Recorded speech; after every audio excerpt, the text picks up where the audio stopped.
വൈകുന്നേരം പണി കഴിഞ്ഞു വരുമ്പോ അരി മേടിച്ചോണ്ട് വരണം. ഇവിടെ ഒരു നായി പോലും എടുക്കാനില്ല. വൈകുന്നേരം വരുമ്പോ പേടിച്ചു കൊണ്ടുവരാം. മക്കളെ, നേരം 5 മണിയായല്ലോ. അച്ഛനെ കാണാനില്ലല്ലോ. അമ്മ തറവാട്ടി പോയി അരി മേടിച്ചു കൊണ്ടുവരാം.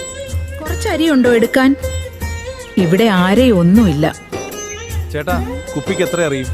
200 രൂപ. 200 രൂപ ഒന്നെടുത്തോളൂ. അരി വാങ്ങാൻ പോയതല്ലേ? കള്ളും കുപ്പിയുമായിട്ടാണോ വന്നേ? പേടിച്ചില്ല, എനിക്കിത് മതി. താത്ത, കുറച്ച് അരി എടുക്കാനുണ്ടോ? അദ്ദേഹം വന്നിട്ട് അരി കൊണ്ടുവന്നില്ല. കിട്ടിയ പൈസയ്ക്ക് കള്ളു കുടിച്ചു വന്നിട്ടുണ്ട്. കുറച്ച് അരിയണ്ട, ഞാൻ തരാം. കുട്ടികൾക്ക് എന്തെങ്കിലും വെച്ചുണ്ടാക്കിന. പിടിച്ചോ അരി. വളരെ നന്ദി താത്ത. സാരമില്ല മോളെ. കുട്ടികൾക്ക് വിശക്കുന്നുണ്ടാവും.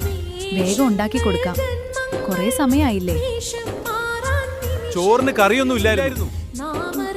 ഞാൻ അരി അവിടുന്ന് കടം മേടിച്ചാണ് കൊണ്ടുവന്നത്. കുട്ടികൾക്ക് കൊടുക്കാൻ വേണ്ടിയാണ് കൊണ്ടുവന്നത്. ചോറ് ഞാൻ തിന്നണോ? ആ, എന്നാ പിന്നെ ഈ ചോറ് നീ തന്നെ വെച്ചോ.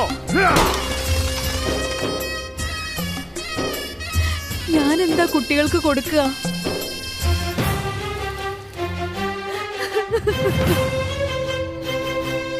വിശന്നിട്ട് ഉറങ്ങാൻ വയ്യ. ഇല്ല, ചോറ് അച്ഛൻ കളഞ്ഞില്ലേ?